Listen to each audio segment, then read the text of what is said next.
Muito bem, mais uma nova edição do programa Painel Alagoas. Não é diferente, estamos adentrando em seu lar com aquela satisfação e equilíbrio, dizendo a você que a responsabilidade do jornalismo está aqui na TV Mar, canal 525 da NET. Painel Alagoas é um painel de informações e, com isso, a opinião e a avaliação é sua. Hoje, com o Procurador-Geral da Assembleia Legislativa, conhecido Casa Tavares Bastos, doutor Diógenes Tenório, filho do juiz aposentado, doutor Diógenes. É uma satisfação quando ainda o pai está vivo e o filho segue, né, na caminhada do pai e com êxito. Ele, doutor Diógenes, como é que vai o senhor? Muito bem, pastor Luiz Hamilton, é sempre um prazer estar aqui com o senhor, tratando desses temas que interessam a Alagoas e, com a graça de Deus, nós estamos caminhando, vencendo aí esse momento difícil que o mundo atravessa dessa pandemia, mas seguindo em frente. O importante é caminhar. E viver, né? E viver. Viver. A vida é um dom de Deus. Agora, aproveitando esse conhecimento que o senhor tem, vamos falar sobre porte e posse de arma. Porque nós estamos vendo, de uns dias para cá, muita violência. Mata aqui, hoje é muito fácil apontar uma arma, não existe mais aquele diálogo. Agora sim, não gostou até no trânsito. O senhor é a favor do porte ou da posse? Pastor, eu defendo a tese de que o homem de bem, o cidadão, ele tem o direito, ele deve ter o direito de, considerando-se preparado para portar uma arma, ele poder fazê-lo. Eu acho que isso é uma escolha muito pessoal. Eu, particularmente, não possuo arma de fogo, não sei utilizar, nunca utilizei, né? E não é algo que faz parte das minhas necessidades, nem das minhas pretensões. Mas eu entendo que quem tem esse interesse e quem preenche os requisitos legais deve sim poder fazer uso dessa posse e do porte também, porque infelizmente nós vemos todos os dias que a bandidagem se arma cada vez mais e nem sempre o Estado, entidade, ele consegue dar a segurança de que o cidadão necessita. A gente percebe assim, alguns têm equilíbrio, outros talvez não tenham, um momento de um aperto, né, psicológico, principalmente no trânsito, né? Mas tudo bem. Essa observação foi importante porque nós estamos vendo um momento político muito tenso no Brasil e a gente percebe muita violência. Falar em Casa Tavares Bastos é falar sobre o Covid, né? São 27 deputados que cada um defende suas bandeiras, claro, com grande eficácia, e a gente percebe que talvez seja uma das melhores bancadas, né? Melhores gestões hoje é o Marcelo Vitor, né? O presidente da Assembleia tem demonstrado uma coisa muito importante na política: fidelidade naquilo que é tratado, acordado. E a gente percebe que ele é um homem focado nisso aí. Quem é Marcelo Vitor, presidente da Assembleia, onde o senhor é o procurador? É muito difícil e ao mesmo tempo fácil, né, falar do procurador, no caso o procurador falar do seu presidente, que hoje, né, lhe concede a confiança. Não é fácil, né? Uma casa que tem vários pensamentos, né? São 27 cabeças, mas demonstra liderança na sua reeleição, mostrou realmente que o que tem de tamanho do rei Davi, tem de valentia em acreditar no êxito do nosso Estado. É um homem que realmente acredita e a gente percebe que a Assembleia Legislativa hoje tem grandes representantes, não só no sertão, Grande Sertão, mas em outras zonas, norte, sul. A gente percebe que cresceu muito, né? Inclusive, alguns deputados, um deles, Marcelo Beltrão, surpreendeu, né? Que os índices davam mais o Maicon Beltrão. E quem assume no lugar dele é outro competente, que é o Ronaldo Medeiros, bem atuante e gosta de audiência pública. O que é Marcelo Vitor, presidente da Assembleia Legislativa, e os seus companheiros, seus pares? Veja, pastor, como profissional do direito, eu tenho a nítida compreensão da importância do poder legislativo no sistema democrático que nós temos no Brasil. O legislativo, não por acaso, sempre é o poder mais golpeado a cada vez que se avizinha algum golpe, alguma tentativa de quebra da instituição democrática. Porque o poder legislativo, ele é nada mais, nada menos do que a mais nítida e real expressão do que somos nós, do que é a sociedade. E é por isso que ele é tão dinâmico, ele é tão mutável e ele é tão diferente a cada legislatura, porque as eleições para o legislativo, elas sempre representam aquele momento que a sociedade está vivendo. E eu posso afirmar, sem risco de erro, que o Poder Legislativo do Estado de Alagoas, ele vive hoje um dos seus melhores momentos. A imprensa testemunha isso todos os dias e a sociedade vê com seus próprios olhos também, todos os dias, essa nova realidade. Nós temos uma Assembleia com 27 deputados e que trazem consigo essa pluralidade de ideias, sim, de formações, de histórias de vida, de formações profissionais, mas que o timbre maior que a gente vivencia hoje na Assembleia Legislativa de Alagoas é justamente essa permanente ação na legítima defesa dos seus interesses institucionais, do seu papel público. A Assembleia, como o senhor acabou de dizer, ela tem feito muitas audiências públicas, ela tem colaborado decisivamente na solução dos grandes problemas de Alagoas, principalmente nesse momento de pandemia, e isso é também, não se pode negar, o reflexo da forma com que ela tem sido conduzida pelo seu presidente, o deputado Marcelo Vitor, que é um homem reconhecido em todo o meio político, e não mais somente no meio político, mas em toda a sociedade alagoana, entre os demais poderes constituídos, como um homem firme, um homem de postura muito definida, um homem que tem o compromisso de cumprir com a palavra que ele empenha e um homem absolutamente preparado do ponto de vista da sua formação profissional. O presidente Marcelo Vitor é meu colega advogado, ele não é somente bacharel em direito, ele é advogado, ele entende bem do direito e tem primado muito essa sua gestão justamente numa configuração de rigorosamente cumprir os ditames da lei para a atuação do Poder Legislativo. O que se percebe na complexidade do Covid, né? Porque todos foram pegos de surpresa, né?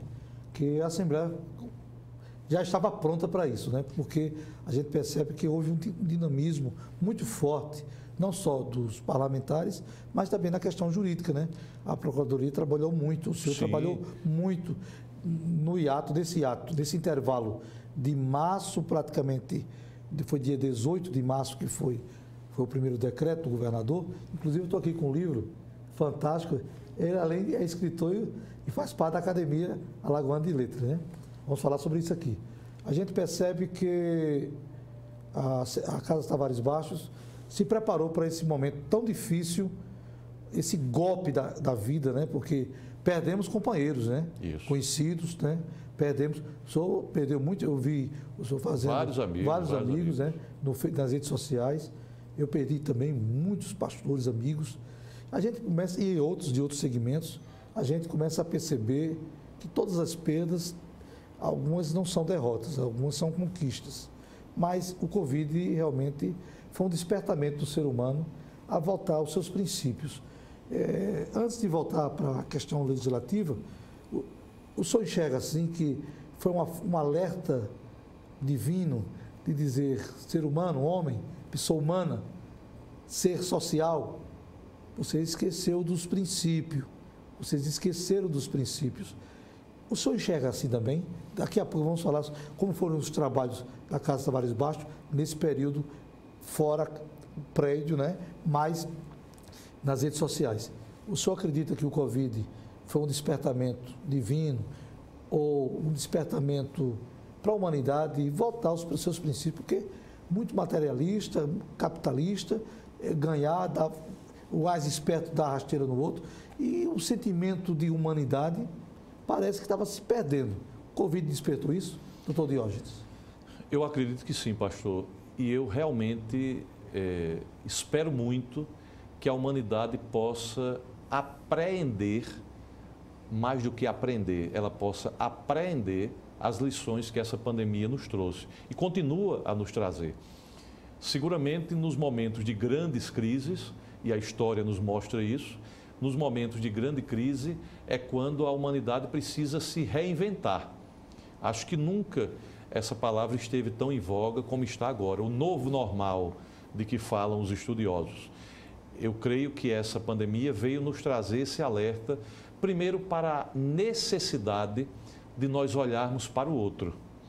Porque nós estávamos sim nessa caminhada atroz do individualismo exacerbado. E a doença veio nos mostrar isso. Veja, eu preciso lavar as mãos com frequência, eu preciso usar o álcool gel. Que outrora? De outrora, eu preciso usar a máscara, não é somente por mim, é pelo outro também. Eu sei que se o outro não o fizer, eu estarei correndo risco, a minha família vai estar correndo risco. Essa necessidade de cuidar no sentido de levar o alimento para o seu parente que não podia sair para ir para o supermercado porque estava no grupo de risco. Essa possibilidade de você poder realizar pequenos serviços para esses que estavam enclausurados em sua residência. Eu acho que todos esses detalhes, dos maiores aos menores, eles vieram para, ao longo desse ano, de março para cá, nos mostrar, primeiro, a nossa absoluta fragilidade. Né? Nós não somos nada do ponto de vista humano. Né? Nós não somos nada além dessa vela tênue que qualquer vento pequenininho consegue apagar a chama. Talvez isso tenha servido para baixar muitos narizes empinados. Só acredita? Acredito. Santo Agostinho dizia que quem não aprende pelo amor, aprende pela dor. E não é possível, pastor Luiz Hamilton, que todos nós que estamos aqui nessa caminhada, que todos nós que fomos irmanados no medo de perder um ente querido, no pavor de ser contaminado, na tristeza de ver os nossos amigos sendo infectados, muitos deles morrendo, quantos de nós não perdemos pessoas conhecidas ou até parentes e naquele primeiro momento sequer tivemos o direito de nos despedir, de ir para o sepultamento. Essa talvez de passar no velório, a maior dor, de passar no velório, de consolar a família que estava ali enlutada. Quantos de nós não tivemos pessoas que ficaram 40, 45 dias, 60 dias hospitalizadas sem que nós pudéssemos fazer uma visita? Eu tive uma grande amiga que adoeceu, a deputada Fátima Canuto. Sim. Adoeceu ela e o esposo, o doutor Renato Rezende. Não é? E a deputada Fátima me disse, quando eu consegui conversar com ela, olha, Diógenes, você não sabe a solidão que era aquele hospital, aquele quarto de hospital. E ela não ficou na UTI, ficou apenas no hospital, no quarto lá. Mas a sensação absoluta de abandono.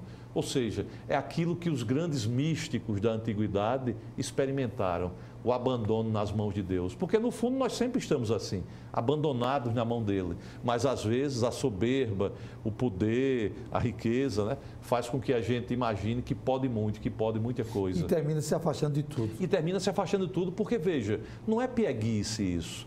Não é você se afastar apenas de Deus, que é o Todo-Poderoso. Mas é a gente se afastar daquelas manifestações que são dele e que caminham para a nossa felicidade. É o seu filho pequeno que o senhor ficou com medo de poder beijar e abraçar quando chegava em casa, porque o senhor estava na rua e a criança estava em casa. Né? É a sua mãe idosa, o senhor tem uma mãe de 81 anos, é a sua mãe idosa que o senhor morria de vontade de dar um abraço e ficava com medo, porque ela era grupo de risco por conta da idade. Não é? São essas coisas todas que a gente, talvez por isso, por estar confinados, os que puderam ficar confinados, começaram a perceber. Isso não era prisão, pastor. Eu li várias vezes alguém dizendo isso, e é verdade. Prisão é quem estava na UTI do hospital. Prisão é quem estava entubado, como eu tive um cunhado meu, já com 74 anos, que passou 40 e tantos dias entubado, e todos achando que ele não poderia sair do hospital, porque só fazia piorar com as chamadas comorbidades. Então, veja, eu acho que nesse período, apesar de toda essa tristeza, apesar de toda essa angústia, apesar de toda essa preocupação, nós tivemos essa oportunidade de refletir um pouco sobre essa nossa condição de humanidade, que às vezes a gente esquece.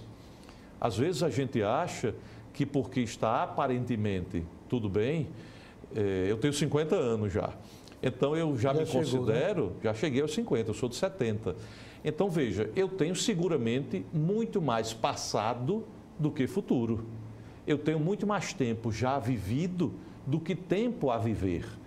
E quando a gente se põe diante dessa reflexão, num momento de dificuldade como esse que nós atravessamos, talvez nós consigamos, e é preciso que cada um de nós, na minha modesta opinião, façamos esse esforço, talvez nós consigamos raciocinar de que essa passagem, meu amigo, é muito rápida. Uma coisa importante, nesse porvir, que ninguém sabe o dia de amanhã, o futuro pertence a Deus. A gente acredita muito que o ser humano, a pessoa humana, se não melhorou 100%, mas pelo menos 50%, já é uma grande vantagem. Já é muito. Já é muito. Agora, o que foi que a Casa Tavares Bastos fez? Eu quero aqui parabenizar ao deputado, um dos deputados também bem atuante, que eu tenho que também, né? Léo Loureiro, sim, que defende a causa social de uma forma com os autistas, né? Isso. Com a PAI, porque poucos pensaram, crianças que nós amamos, né? Tem autismo, outros têm outras situações, são crianças que precisam de uma atenção melhor.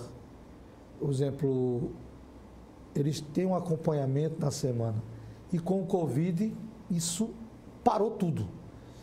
Mas a Casa Tavares Bastos não parou de trabalhar em defesa. Ele levantava a bandeira e os pares também. Então, vários deputados foram levantando suas bandeiras e seus pares. A gente percebe que não houve mais uma oposição dentro da Assembleia por essa harmonia do presidente em trazer mais próximos os 26, né? Ou a sua totalidade, os 27. E a gente percebe que é uma casa hoje sólida, a ponto que apresentou um candidato realmente, Davino, como os comentários pela Assembleia, representando a Assembleia Legislativa. E realmente quase chega, né? Quase chega. Quero aqui parabenizar os deputados que apoiaram, né? O Davino, né? Ele teve 24, quase 25% da votação, porque a abstenção também assustou. Muitos também resultado do Covid. Como é que o senhor enxerga uma Assembleia que, nesse momento, ela está mais fortalecida do que antes? Porque aí percebe que o Covid aproximou, quebrou alguns paradigmas, foram quebrados. O distanciamento, houve aproximação. Quem ganha com isso é a população, é Alagoas.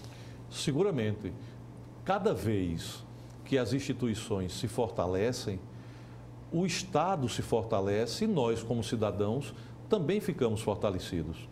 A Assembleia Legislativa, ela não parou durante a pandemia. O deputado Marcelo Vitor, inclusive, a TV Assembleia mostrou isso, o deputado Marcelo Vitor se opunha no primeiro momento a deixar de realizar as sessões presenciais. Mas ele foi convencido pela maioria, ele é um democrata, e a partir de determinado momento a Assembleia começou a fazer as sessões virtuais. Mas veja, ele, presidente Marcelo Vitor, esteve, como tem estado, todos os dias na Assembleia Legislativa. Nós não paramos, nós da assessoria mais direta do presidente, Procuradoria-Geral, Direção-Geral, todas as diretorias, as comissões da Assembleia, todos estávamos lá ininterruptamente ao longo de todo esse período, com as precauções cabíveis naturalmente. Então a Assembleia, ela deu a resposta que a sociedade de Alagoas precisava. E ela fez isso, repito, sob a batuta do seu presidente, que é um líder nato, na melhor acepção da palavra, mas só pôde fazê-lo pela adesão também total de todos os deputados que a compõem.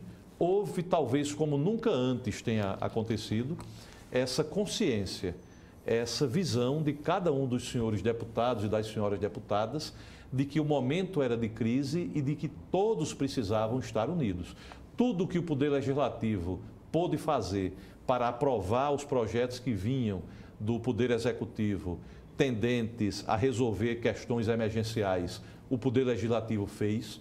Tudo que o Poder Legislativo pôde fazer para, naquelas suas iniciativas que lhe são constitucionalmente asseguradas, exercer, ele as exerceu, também para poder dar essa resposta que a sociedade precisa.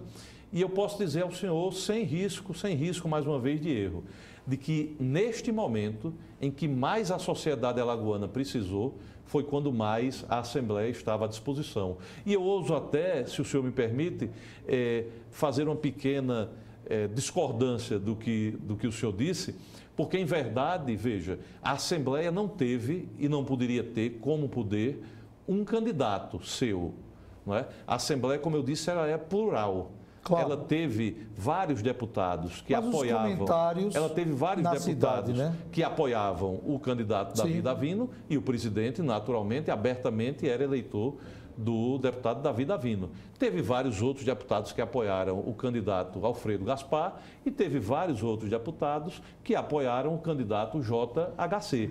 Uma minoria, até nisso, uma minoria, mas houve. E até nisso, veja, numa prova do quanto essa harmonia existe, a democracia está imperando, não houve a menor altercação, a menor diferença, o menor atrapalho nas ações da Assembleia nesse período difícil, por conta dessa diversidade de opções eleitorais. Interessante que a neutralidade de Davi Davino em não apoiar no segundo turno ninguém, mostra que está um deputado maduro para um próximo pleito. A gente percebe que ele neutraliza, né, não apoia ninguém, deixa os seus eleitores bem à vontade, mas toma uma posição belíssima. Os comentários que nós falamos, porque boca a boca, as esquinas, né, o zap, né, falavam do candidato do governo, do candidato oposição e do candidato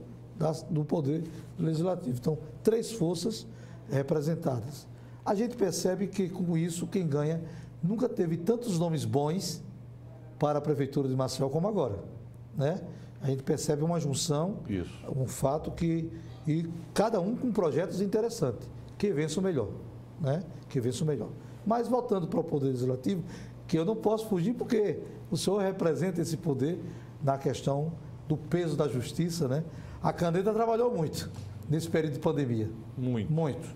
Agora, uma das dificuldades, onde a Assembleia encontrou dificuldade nesse momento de pandemia com os deputados, teve o momento das redes sociais, né, da troca de informações pelas mídias, mas até se adaptar a isso aí, houve a dificuldade. Mas como se comunicar com a população? Hoje a Assembleia Legislativa está bem transparente, né? Está muito povo, né? Agora sim, a casa do povo para o povo, né? E com o povo. Como é que o senhor avalia essa situação do Covid, onde não houve nenhuma dificuldade de se aproximar mais do povo, né? Muitas emendas foram aprovadas em facilitar, né? Principalmente a ajuda essencial, né? Que é a vida para as pessoas infectadas. Tivemos problemas com o HGE, tivemos problemas. O hospital, o mais novo metropolitano, abriu uma ala já no final, já para dar essa ajuda, porque realmente o HGE ficou super lotado. Já na sua normalidade já é lotado. E com essa questão do Covid. O Covid e a Assembleia Legislativa, Casa Tavares Baixo, o que é que deu de ganho para os deputados e principalmente para a população? Eu julgo que o grande ganho foi possibilitar aos senhores deputados terem um protagonismo mais concreto, mais objetivo num assunto que interessava a todos. Cada comissão da Assembleia, ela pôde exercer o seu papel institucional voltado para essa realidade. Ou seja, saúde, né? Voltado para a saúde. Porque a saúde, veja, não é somente aquele atendimento que é feito na ponta, digamos assim, onde o profissional médico, o profissional da enfermagem não é estar chegando lá para receber o paciente. A saúde tem muita coisa que antecede a esse momento final. Ela tem a questão orçamentária, ela tem a questão de infraestrutura, ela tem a questão dos recursos que são necessários ser remanejados para fazer frente a essas necessidades. Eu acho que foi um momento em que mais se pensou, eu diria, como estadista. Tanto o senhor governador do estado, quanto o senhor presidente da Assembleia As indiferenças foram esquecidas. As diferenças foram esquecidas porque, veja, o interesse maior tinha que prevalecer, pastor, e prevaleceu. Eu acho que, nesse período difícil, a postura do governador Renan Filho, a postura do presidente Marcelo Vitor e a postura do presidente Tutimé Zairan, do Tribunal de Justiça, elas foram, essas posturas, exemplares, desde coisas até que parecem simples. Por exemplo, o Tribunal de Justiça destinou equipamentos móveis, cedeu para o Poder Executivo. A Assembleia Legislativa fez um convênio com o CISAL, por exemplo, para disponibilizar computadores, aparelhos de informática, para possibilitar que os alunos de lá pudessem ter as aulas virtuais. O reitor Henrique Costa... Né? Nobreza. O reitor Henrique Costa procurou o presidente Marcelo Vitor mostrando isso. Muitos alunos não tinham condições de ter as aulas virtuais. A CISAL é pública, o senhor sabe disso. Sim. E alunos de lá, da rede pública superior, não tinham condições de ter um equipamento com a plataforma exigida para ter as aulas virtuais. A Assembleia Legislativa respondeu a esse reclamo e cedeu dezenas de aparelhos mediante um termo de comodato. Parece que isso está de fora é uma coisa pequena. Não é. Não é pequena. Tem grandeza. Tem grandeza e para quem precisa, principalmente, para esses estudantes. Porque eu acho, pastor Hamilton, que a sociedade precisa aprender a reconhecer o que se faz de bom. Eu tenho muita ressalva, eu faço muita restrição a essas pessoas que são arautos do caos. Essas pessoas que só veem erro, só veem defeito, só veem safadeza, me perdoa a expressão, em tudo que se faz. Interessante. Eu nunca ouvi, na TV, desde 2013, tivemos essa honra de ser entrevistado, em rádio também, mas eu nunca vi o senhor usar esse termo. Mas Isso é uma resposta assim, que não está agradando o senhor. Pessoas que se aproveitaram da situação do Covid, fizeram alarde demais. Tem pessoas que ainda hoje não saíram de casa. Sim. Eu acho que esse alarde, veja bem, esse alarde, esse exagero, essa falta de responsabilidade na informação que se passa adiante, isso beira o ato criminoso. Porque não é possível, pastor, que quem não tem a competência técnico-profissional para tratar de determinado assunto, se arvore na condição de doutor e de mestre e vá para suas redes sociais para divulgar em verdade, para jogar números que são fictícios, para manipular informações, para reproduzir informações cuja fonte não é nem um pouco confiável. Eu tive muito problema. Só teve? Tive muito problema nesses tempos de pandemia em determinadas redes. Grupos bateu de frente. Grupos de família, grupos de amigos, em WhatsApp, etc. Os romanos diziam muito, não vá o sapateiro além do sapato. Eu sou advogado. Eu estudo direito desde os meus 19 anos. Já estou com 51. Nunca trabalhei numa área que não fosse a área jurídica. Então, ao longo de 31 anos de estudo, de trabalho, de experiência, eu me sinto medianamente capacitado para opinar sobre assuntos jurídicos. Mas veja, eu não posso opinar nada sobre assunto médico. Eu não sou médico. Entende? Eu tenho na academia... de alguns sintomas. Eu posso falar de alguns sintomas se eu estiver sentindo. Sim. Mas eu não posso nem falar do sintoma que o outro sente. Correto? É o que aconteceu muito nesse período. É o que aconteceu muito. Eu faço parte da Academia Alagoana de Letras e nós temos lá grandes médicos. Vamos falar sobre esse livro, né? Temos grandes médicos na Academia Alagoana de Letras. Um deles é o doutor Marcos Davi Lemos de Mello, que é um grande oncologista da Santa Casa de Misericórdia, um homem que faz parte de várias instituições médicas nacionais. Pois bem, quando eu queria uma informação séria sobre o avanço da Covid, sobre prevenções, sobre profilaxia, eu sempre busquei no grupo de WhatsApp da Academia Alagoana de Letras os textos, as postagens que o Dr. Marcos Davi Lemos de Mello colocava, como ele tem colocado até hoje. Porque ele é um homem que entende do assunto, ele sabe do que está falando. Eu tenho um amigo e irmão de infância, Dr. Rogério Correia de Araújo, grande cirurgião cardíaco e que hoje faz parte da equipe de UTI do Hospital do Coração, que está na linha de frente, lidando todos os dias com os pacientes de Covid. Eu tenho uma prima, doutora Lilian Rose Maia Gomes, que é do Recife, está lá no hospital no Recife, trabalhando diariamente com os pacientes de Covid. Então, veja bem, pastor, se eu tenho e todos nós temos essas pessoas que a gente conhece, que a gente é amigo, em vários segmentos, que são da área médica, que estão no hospital, que estudam isso cientificamente, por que é que eu vou estar ouvindo informação sobre Covid, sobre tratamento de Covid, de engenheiro, de policial civil, de juiz de direito, de advogado, entendeu? Isso é uma crítica. É uma crítica. Uma crítica. É uma crítica construtiva, mas é uma crítica. E essa segunda onda que falam aí, o senhor já ouviu?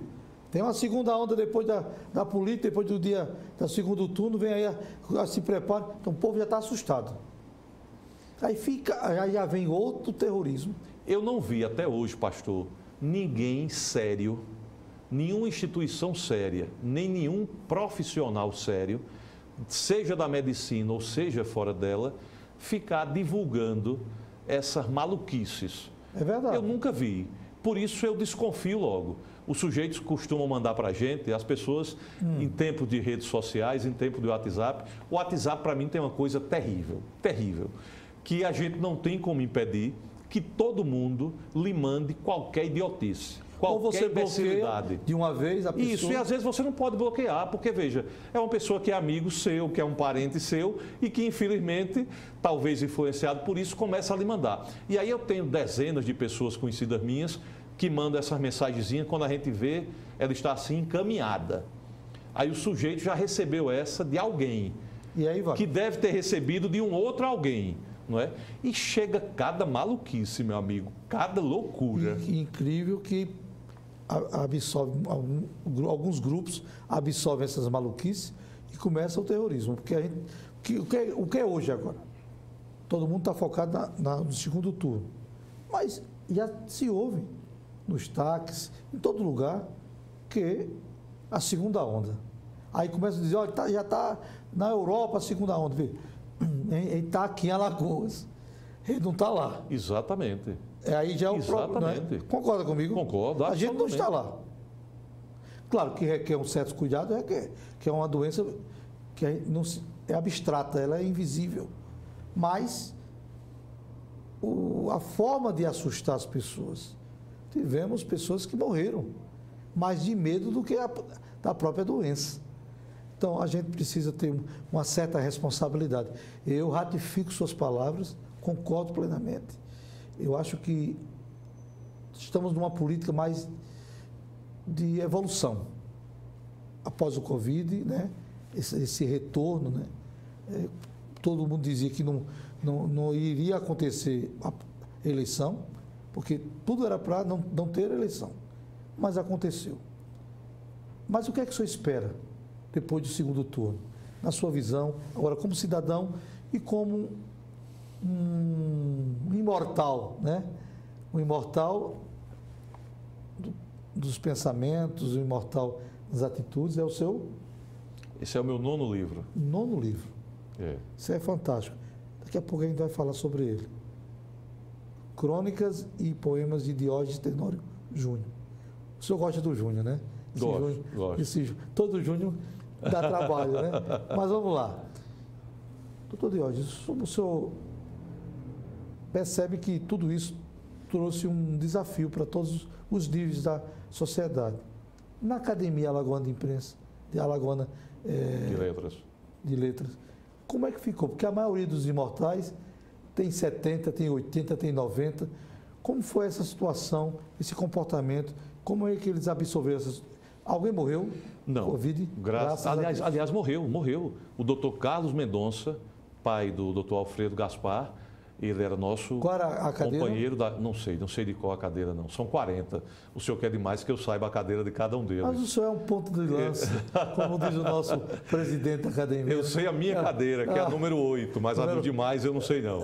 Mas veja, nós perdemos, meio, né? Perdemos o doutor Carlos Mendonça. Perdemos o doutor Carlos Mendonça de que, Covid. Inclusive, o ex-procurador, doutor Alfredo, não pôde nem visitar... Nem visitar o pai, não pôde ir ao enterro do pai porque estava internado ainda. O Alfredo também foi infectado. Isso é uma marca... É uma marca terrível. A dona Felina, a mãe do Alfredo, hoje viúva do doutor Carlos Mendonça, uma pessoa dulcíssima. Faltou pouco. Adoeceu também, esteve internado, uma senhora já de uma certa idade.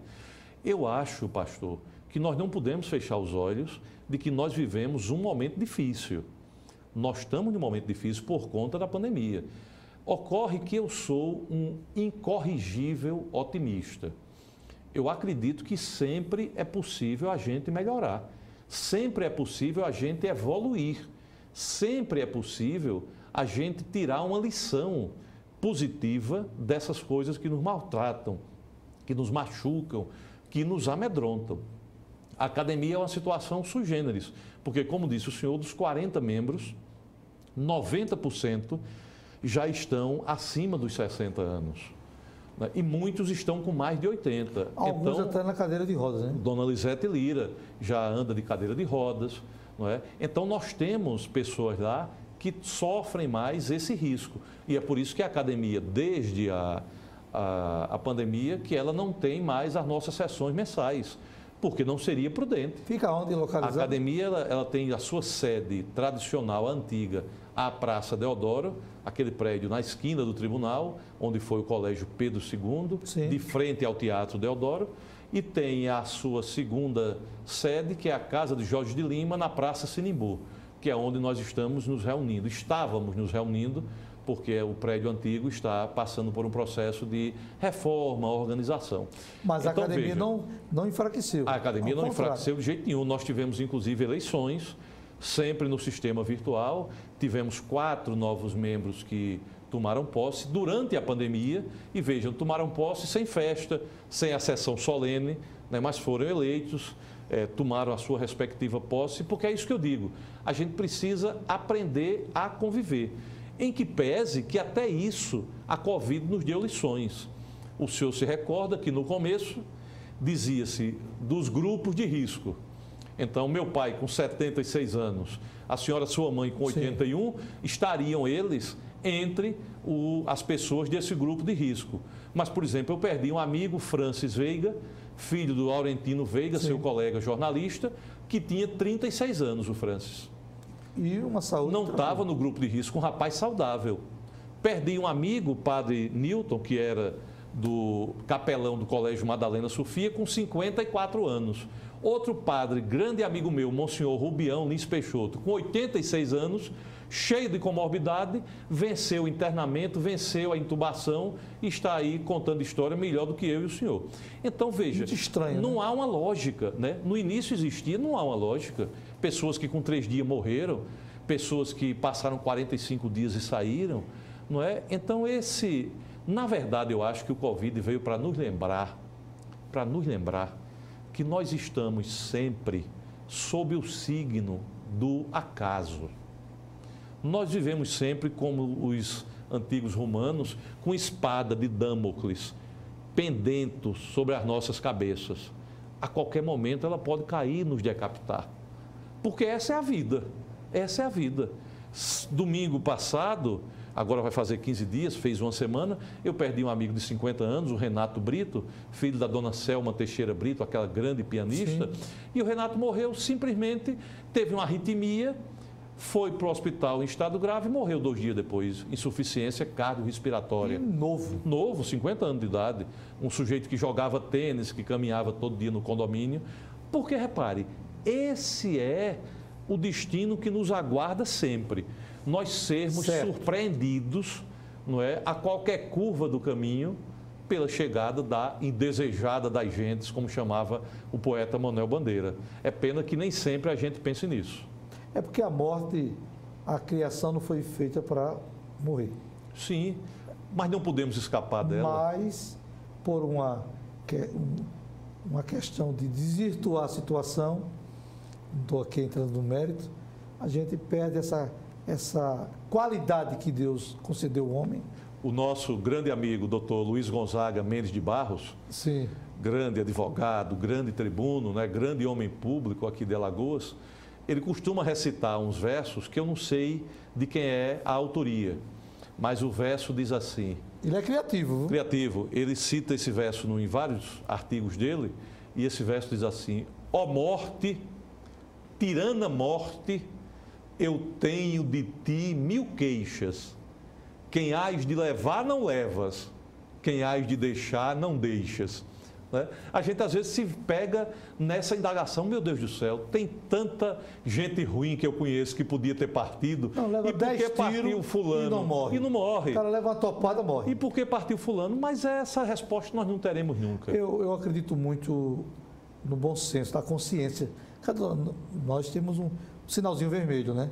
Tem aquela situação de dizer, não adiante. Aquilo ali é perigoso, né?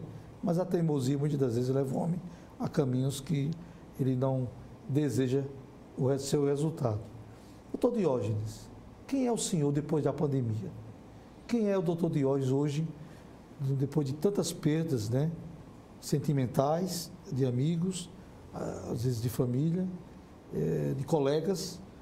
Quem é o doutor Diógenes hoje? Que é hoje a justiça depois desse vendaval de perdas? Um dos meus o senhor respirou, viu? O senhor respirou agora. Um dos meus compositores prediletos, eu amo a MPB, a música popular brasileira. E um dos meus compositores prediletos, se não o predileto, é o Belchior. E o Belchior tem uma música clássica em que ele diz: eu sou apenas um rapaz latino-americano, sem dinheiro no bolso, sem parentes importantes e vindo do interior. Esse sou eu. Eu vim lá da beira do Mundaú, o senhor sabe, eu sou matuto de Murici, minha casa é às margens do rio Mundaú, então eu sou apenas um comedor de piaba com farinha. Mas eu acho, pastor, pelo menos eu pretendo isso, que depois dessa pandemia eu tenha me tornado um Diógenes mais atento para as coisas que realmente importam. Eu acho os pequenos detalhes. Os pequenos detalhes. Eu acho que mais importante do que as coisas que têm preço são aquelas coisas que têm valor. E muitas vezes, na maioria delas, o que tem valor não tem preço. Portanto, eu acho que eu tenho feito ao longo desses meses da pandemia um esforço grande para eu não deixar mais de perceber, para eu não deixar mais de prestar atenção para essa fragilidade ornamentada de beleza que a vida humana tem e para essa necessidade que nós temos cada vez mais do ombro amigo, da mão que ajuda, da palavra que consola. Isso, no fundo, é o que a gente pode contar. Esse nono livro, Crônicas da Alma, a alma são os sentimentos, são decisões, o espírito é vida. Por que eu sou escolhido nesse momento tão difícil para a humanidade, de superação? Eu acredito que esse é o termo, superação, em todos os aspectos. O começo de alguma coisa não é fácil. Recomeçar o que foi destruído também não é fácil. Mas Crônicas da Alma, esse é o novo livro, né? Crônicas da Alma Muriciense. Eu deixei o restinho para ti, né? Eu falei mais da alma, né? Por que esse tema? Por que esse prefácio aqui? Tantas coisas, porque a gente percebe que... Muito obrigado, né? Eu terei muito prazer, eu gosto de ler. Diógenes Tenório.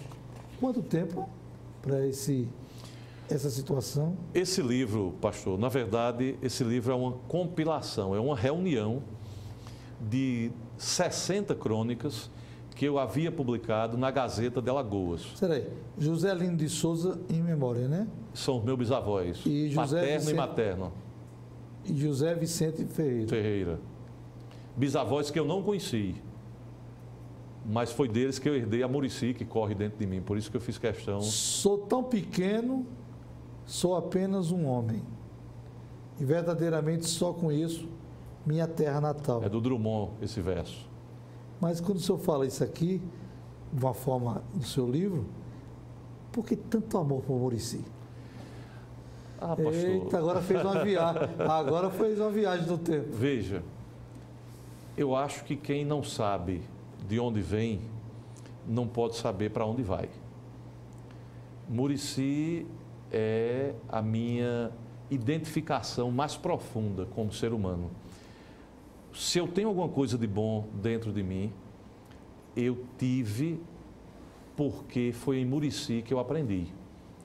Muricy foi não somente o meu berço físico, o meu berço material, né? Muricy foi a minha, vamos dizer assim, o meu útero emocional, Eu pensei a minha que placenta o senhor, afetiva. nesse momento, balança a sua estrutura, porque Muricy é a essência da sua vida, né? Sim, é porque eu tenho muita gratidão, pastor Luiz Hamilton.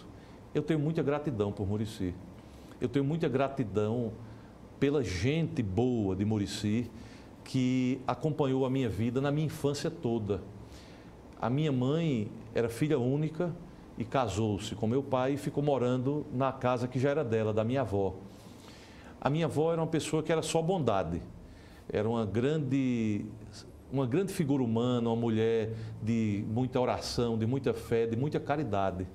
E as pessoas que viviam na minha casa, nessa época da minha infância em Muricy, eram pessoas muito simples, eram pessoas muito humildes, mas eram pessoas muito sábias. Quando eu vim estudar aqui em Maceió, no Colégio Marista, e que eu comecei a ter aula de filosofia, eu disse, meu Deus do céu, isso que o professor está ensinando a mim de filosofia, eu o via lá quando eu sentava no batente, no degrau da porta do mestre Braulio, que era um marceneiro, um homem que só tinha o primeiro grau, e que ele fazia reflexões, questionamentos sobre a vida, que só aqui, com 15, 16 anos, eu vim descobrir que aquilo era filosofia pura.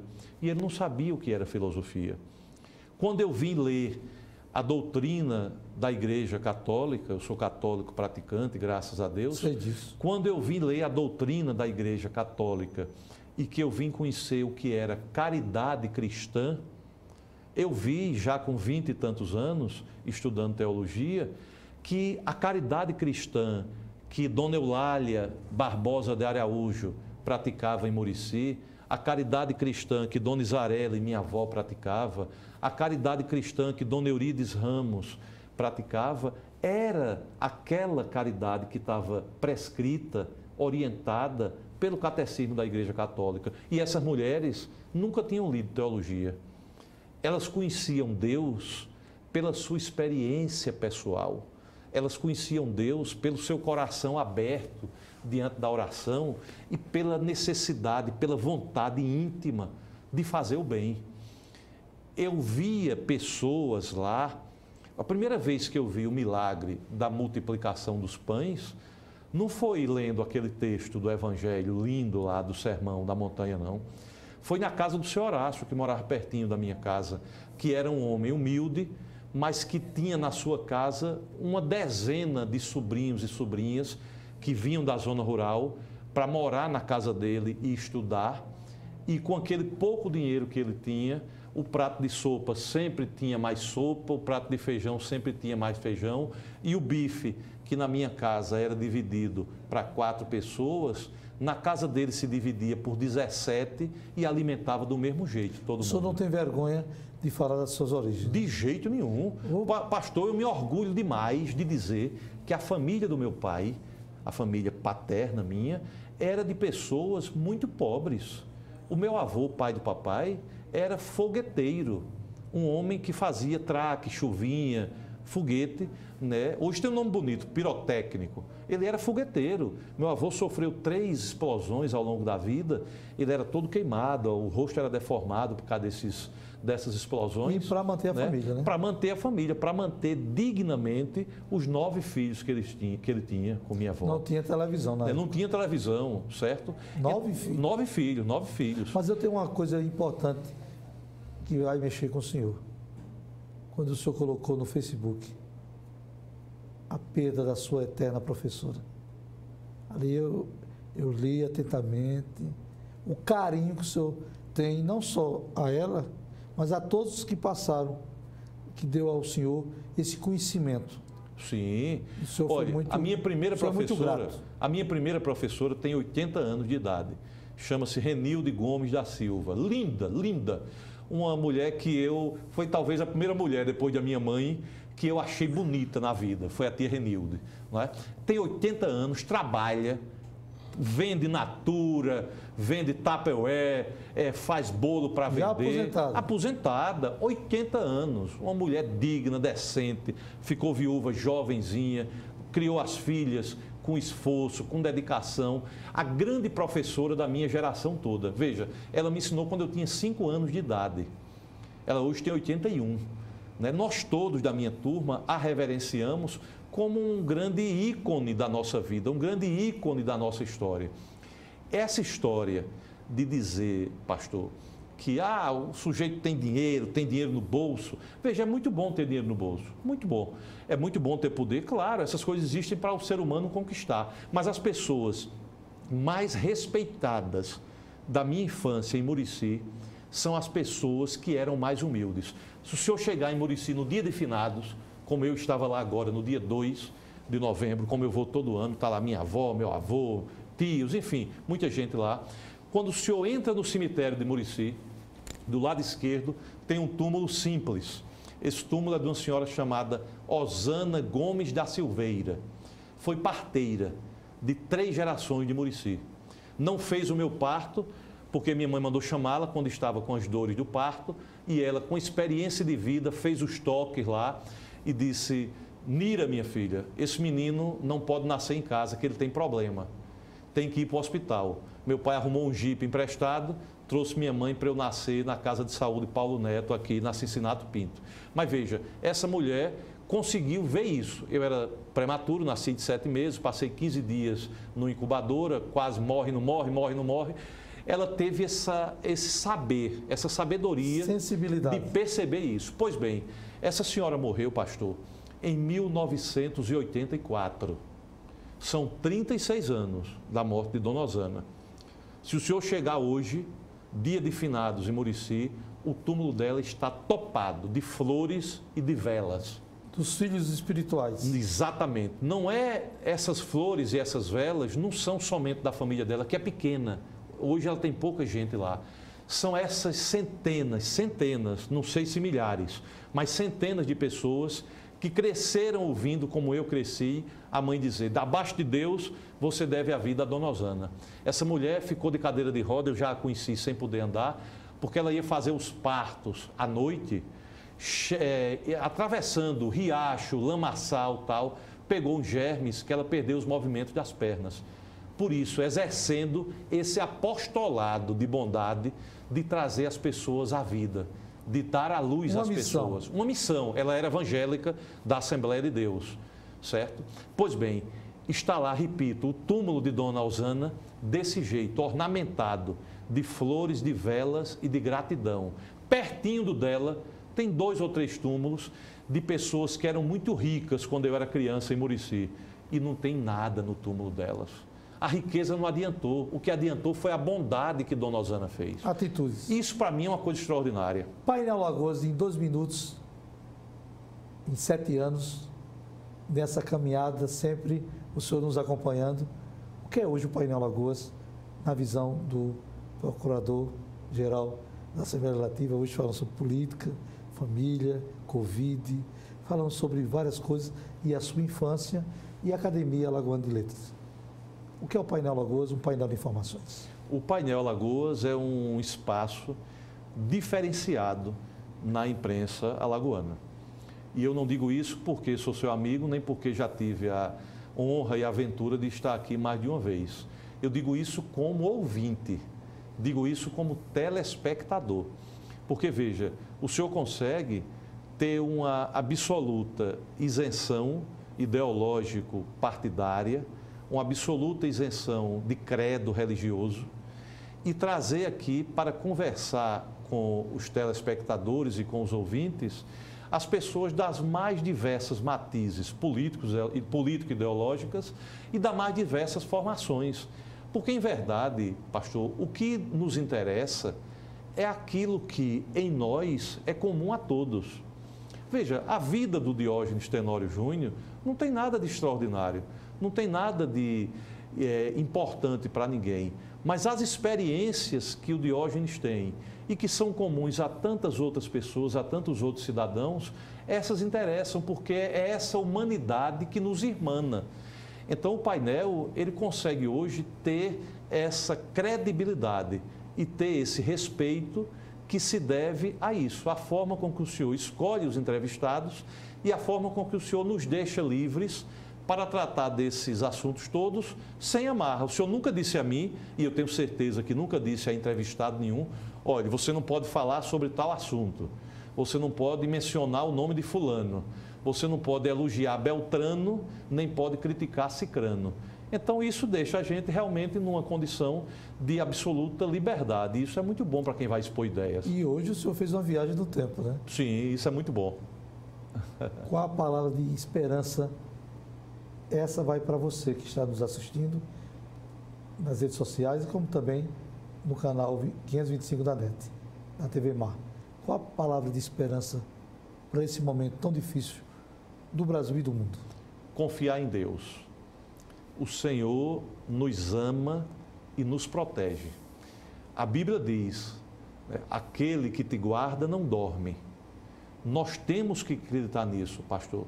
Nós temos que imaginar que esse momento que nós estamos vivendo, ele só conseguiu ser superado por tantos de nós, pela maioria, porque não nos faltou a presença do Senhor. Então é preciso que nós continuemos acreditando e dando o nosso melhor.